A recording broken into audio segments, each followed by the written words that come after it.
The pathway to qualification appointment is one of my favorite ways to fill up the pipeline.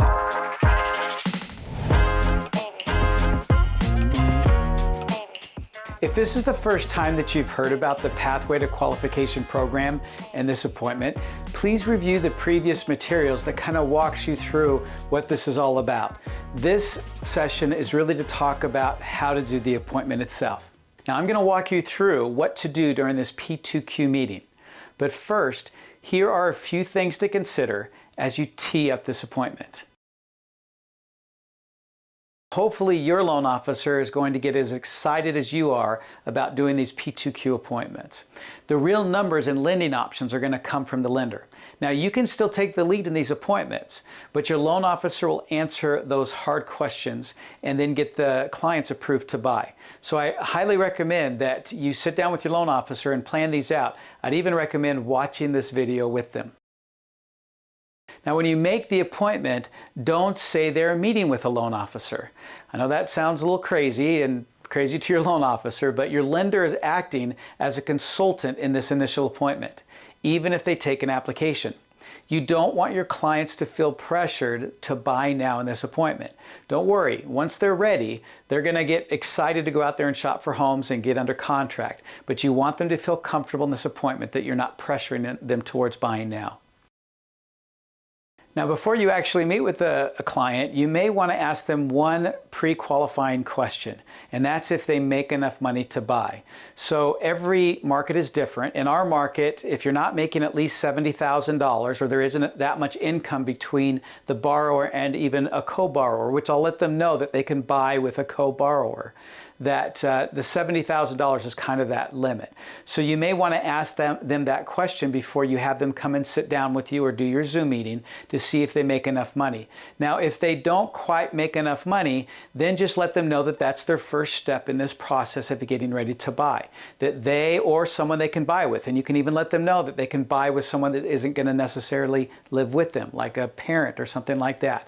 But they do need to make or have enough income, I should say, to at least qualify for a loan in your area for a starter home. And it's just a good idea to kind of ask that preliminary question before you actually sit down, so you don't waste your time or their time with something that's going to pretty much kibosh the whole thing if they're not making enough income.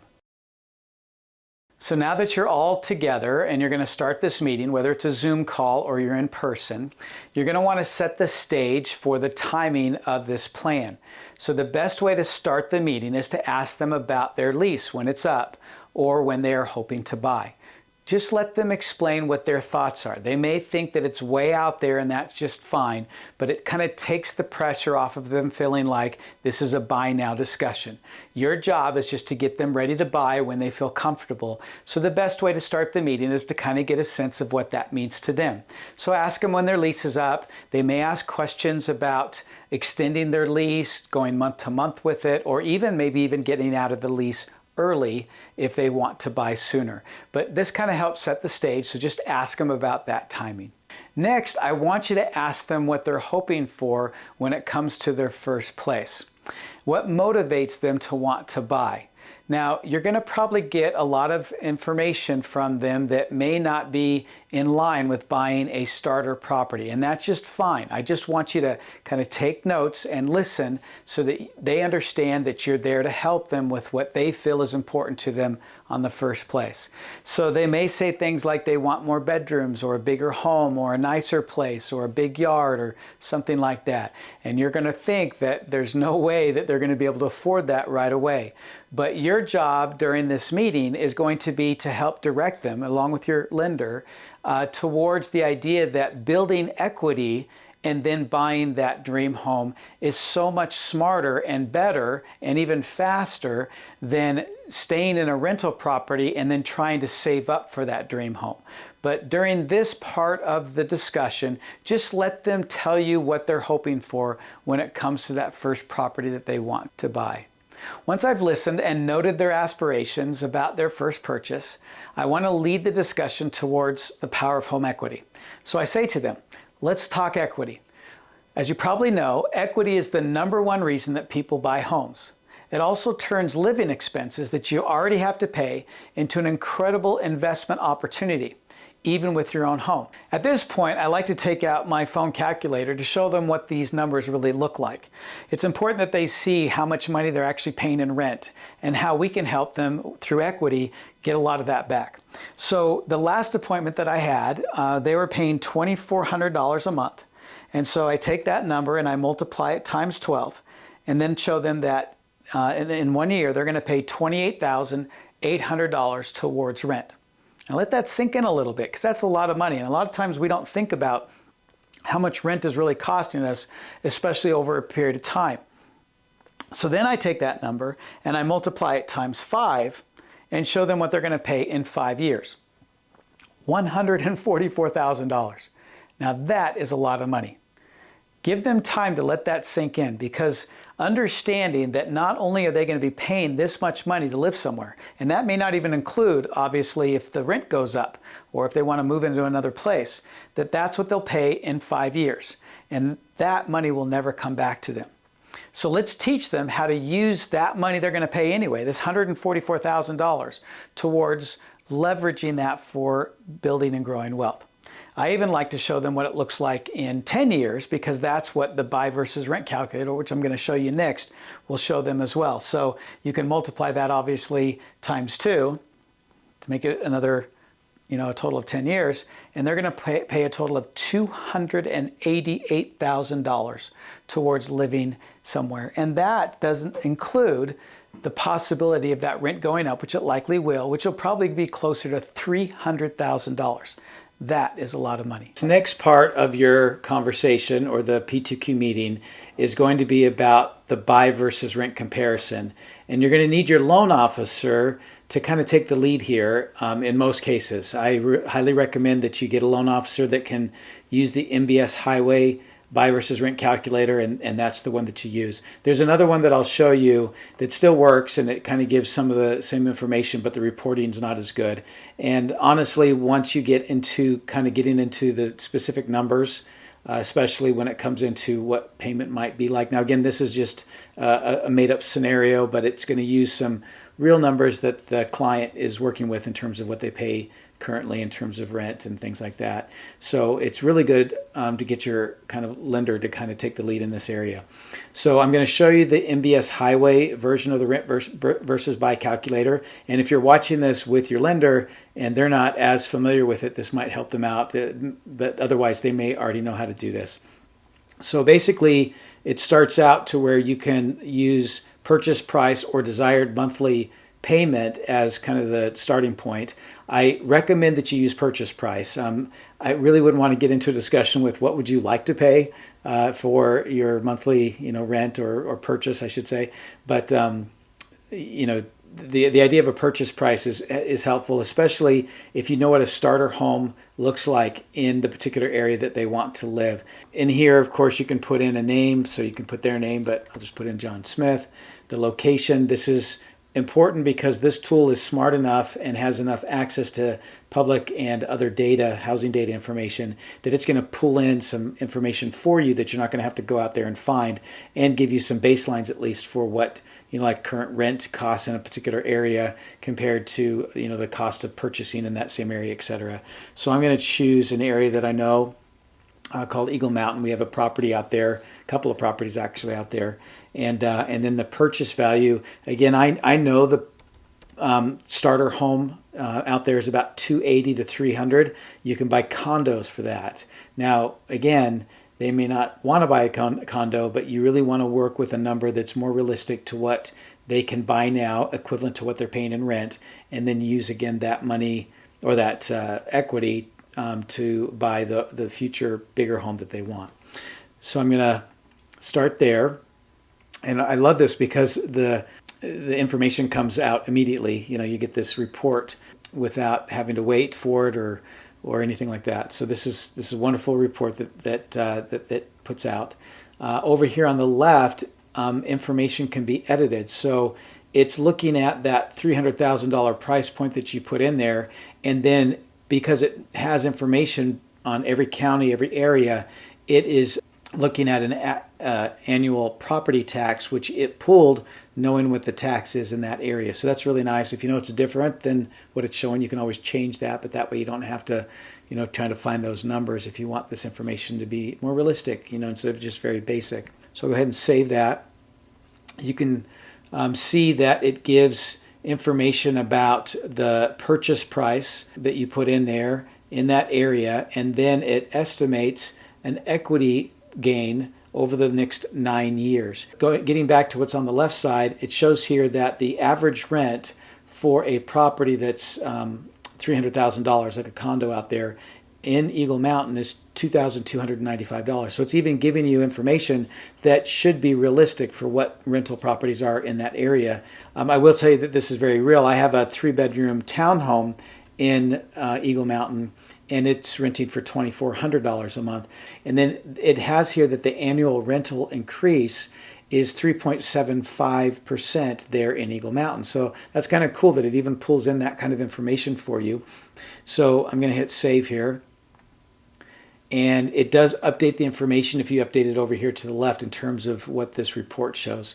So you can kind of look at it as you go back and forth between that if you want to update this. You don't necessarily have to, but I like to go through it with the client to let them know that we're not just throwing a bunch of weird numbers out there that are kind of made up. They can actually put their rent that they're paying if it really makes sense. If they're looking at buying in a different area than they're renting right now, it even gives that kind of average price that they would pay to rent a place for, what it would cost to buy for that amount, etc. So all of this information is really helpful and very real in terms of the information that MBS Highway is able to gather. It even has loan information in there. So it's assuming that they're going to do a 30-year fixed loan. It does show conventional here. Many of them are going to do FHA if it's their first property. That means they would be putting $30,000 down. Well, let's say that they're not going to put $30,000 down. And you can see here that, if 3% would be $9,000. Let's say they only put $10,000 down, almost about 3.5%. So I'm going to put $290,000 as the loan. Again, we'll do a 30-year fixed. It really doesn't matter if you change that to conventional, but it'll kind of pull in information that might affect, like your mortgage insurance that goes along with that compared to maybe not having to pay as much mortgage insurance with a conventional loan. The rate here is at 7.5%. Right now, to me, that's a little bit high. That could be right. Your lender, of course, can put in a more realistic number if this doesn't jive. I'm actually going to put 6.5% in. Rates have been improving a little bit, but again, this is something that your loan officer can look at. It even gives the ability to buy down points. Again, we don't want to get into too many details until that becomes more specific, but if the lender feels appropriate or that's appropriate, they can put that in there.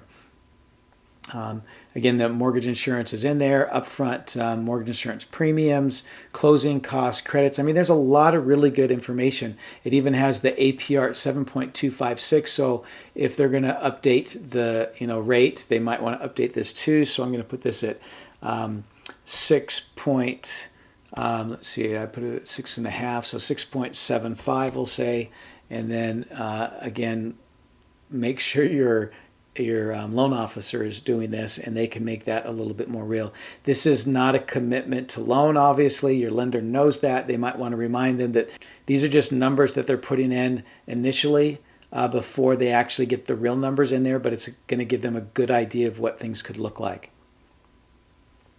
So now, once this has kind of been updated, if you need to update it, you're going to see this 9-year projection in terms of equity gain. Now, it's important during this part of the meeting that you explain to them what that means. There's basically 3 ways for there to be a gain in equity on a property. There's actually should be a 4th, which is the tax benefit, but not many benefits right now because of tax laws, but those will improve. So you could at least mention that to them. But you can see that the biggest gain is in appreciation. And also, which I think is really important to note, is that it's not, over exaggerating or extending what, gain that they could get. It's kind of easy to get caught up in this idea that, homes are going to go back up to where they were a few years ago. This is doing a forecast of an average of 4.49 per year.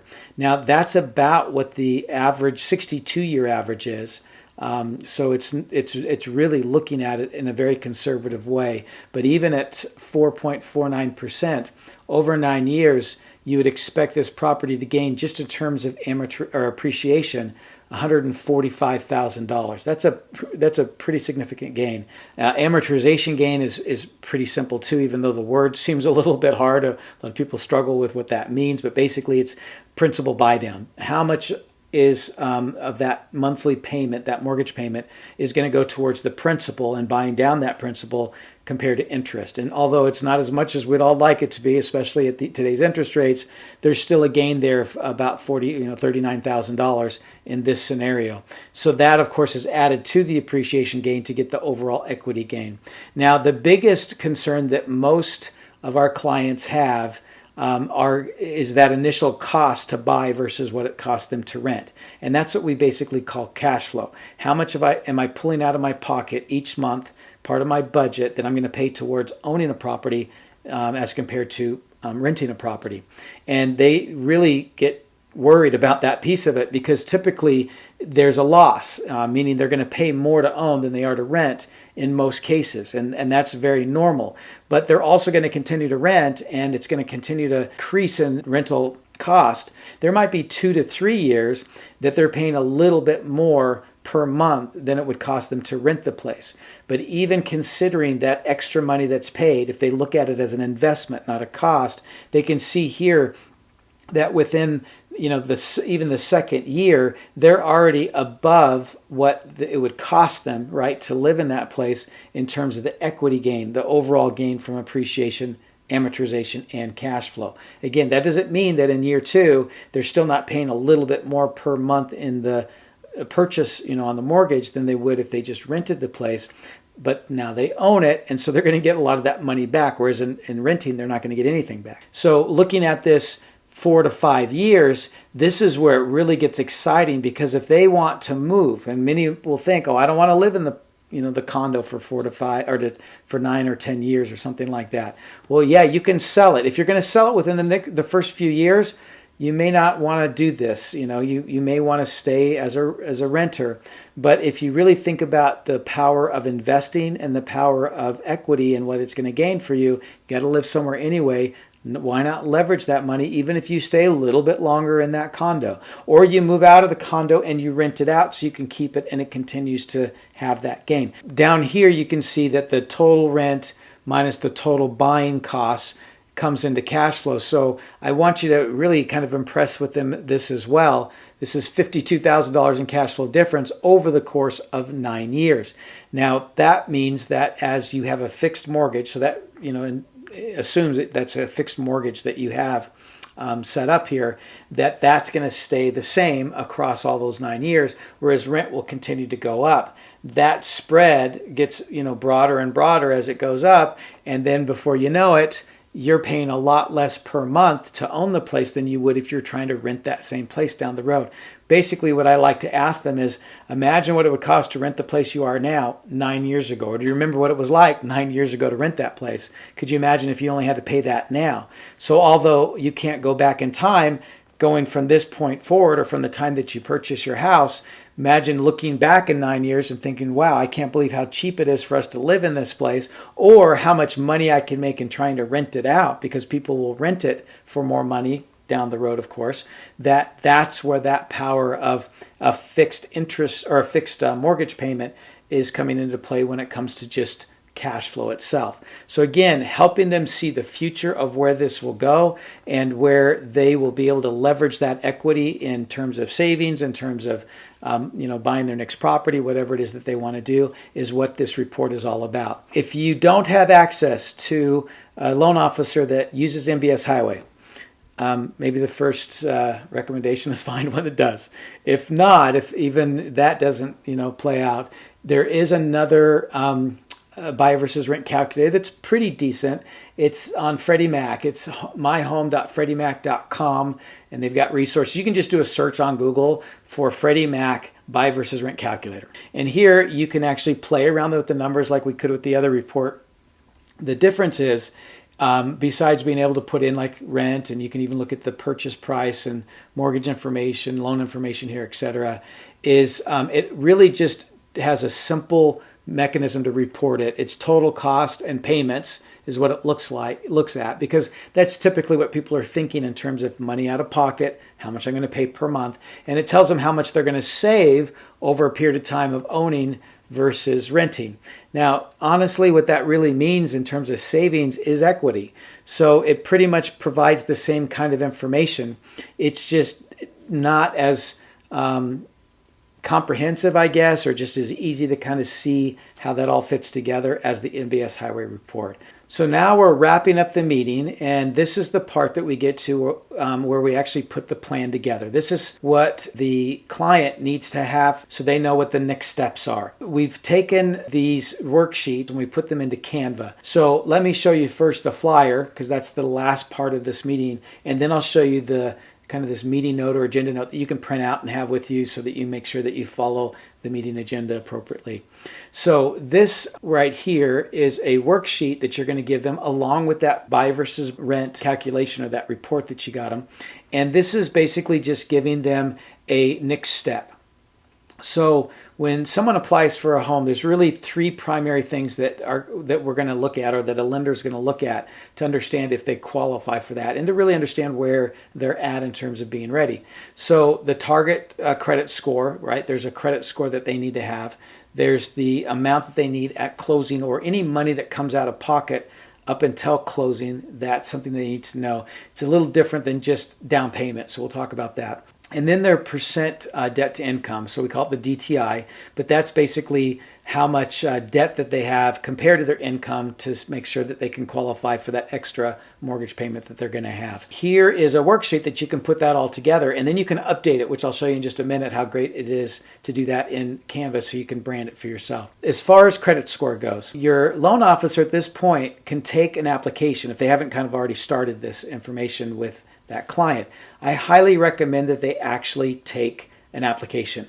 I know that some loan officers, and you may even feel this way too, that if it feels like it's a little ways out there, that they may not want to do that. But if you don't know what their FICO credit score is, it's going to be really hard to give them any advice on how to get it to where it needs to be. And you're not going to know that unless you take an application. I did not put a target score over here to the right, which I recommend that you write in, but I'll have the lender do that. The reason for that is based on their situation and loan programs that are available, this score is as low as 580 in a lot of cases. Most agents, I'm surprised, don't really know what the target score is, and many of our clients, or most of them, don't know what that should be either. Some people are trying to get into the 700s, or they feel like if they don't have high 6s or 700s, they're going to get a high interest rate or bad terms or things like that. And that's not the case. What we want to do is make sure that we look at this overall as an equity gain opportunity and a return on investment. So having to pay a little bit extra money per month on a PMI, for example, which a lot of people get hung up on, is not a bad thing as long as what you're getting back, that return on investment, is higher. That's the whole crux of investing. It's not about what you pay for an investment, it's how much you're going to get back, as long as it's affordable, right, that you can pay that. And if they're going to have to pay rent anyway, that's what makes this a beautiful investment, because, hey, I got to live somewhere anyway. Why not live somewhere that I can gain the equity on that instead of letting someone else gain the equity as a landlord?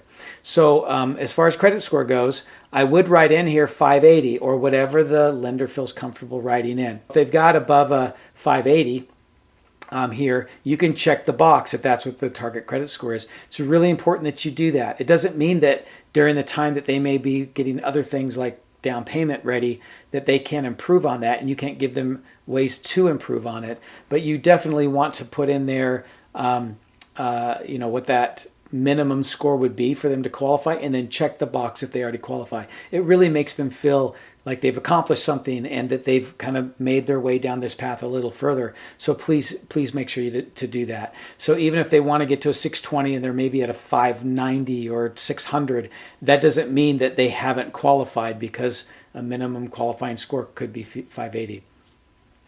Next, of course, is the money that they need to close. Now, I really want to be clear here, and you might want to explain this to them as well, that there's a difference between closing costs and down payment. And many people don't know this. So sometimes just explaining this, in your meeting for a little bit of clarity is important. So down payment, of course, is going to go towards the actual principal or the cost of that property. So if a house or a condo is $300,000 and they put down $10,000 at the closing table, doesn't mean that all 10 is going to go to paying down that loan. So basically the loan amount will determine what they're actually putting down towards that property. So if their loan amount is $290 and the purchase price is $300, then they're actually putting $10,000 down on that property going towards the actual principal of that home or the condo or whatever.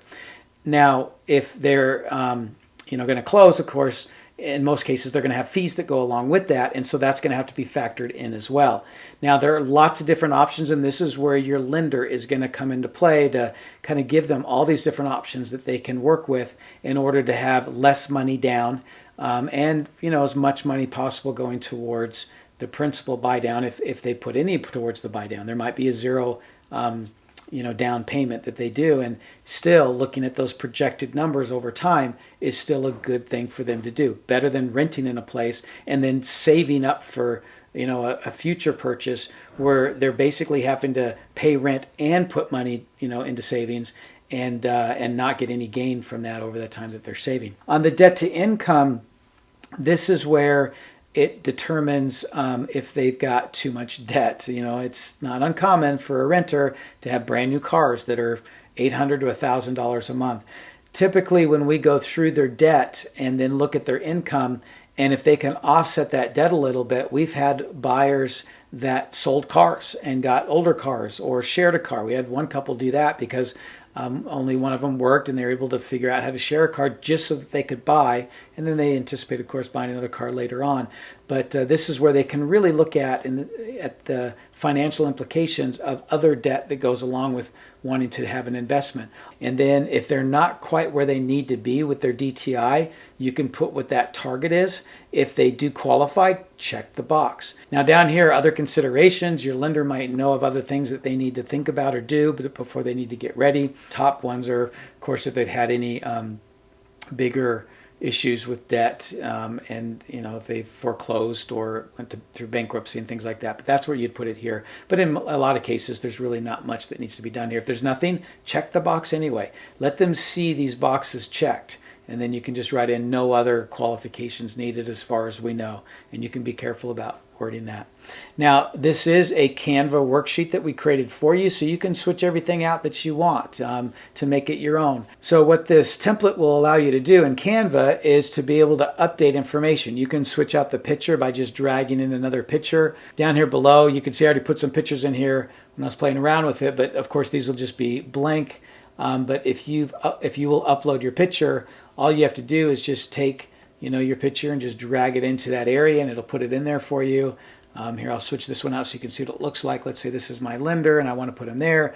Just drag it into those little boxes that will show that you can update pictures, and it'll put it in the format that it's in. Update your name and your lender's name and information, and then you can print this out. Now, the other thing I wanted to show you that we have in Canva is this meeting agenda. Take advantage of Canva and what it can do. And if you're part of our coaching program and you subscribe to it, we'll give you even more resources that will help you to keep track of this information and keep track of their progress as they go from wanting to buy to getting ready to buy to actually buying. Please believe me, there is no better way, maybe a couple others that I'll show you, but one of the best ways to fill up your pipeline than helping first-time buyers get ready to buy. And as you do this, you can get a contract together. So that might be something else you'll do in this meeting, is have them sign your BBA. And, even if it's a year out before they're going to be ready to buy, you can still have them sign that, put the appropriate dates in there, and then you can start sending them hot sheets of the areas that they might be looking in and get them excited about wanting to buy their first property through this preparation. And by doing so, now you've overcome that NAR settlement where you're trying to figure out how I'm going to get a buyer to sign with me as they go through this process. The one thing that we'll talk about in other sessions is, compensation and how that's going to be managed, especially with first-time buyers. buyers because it's a little harder for them to come up with that money. You may even have to consider that with that down payment kind of option if they're going to have to pay you directly. But nonetheless, you're on your way to being able to help people get ready to buy through the pathway of qualification. And I hope this session helped you see the potential of being able to help these first-time buyers get to that point where they buy their first property.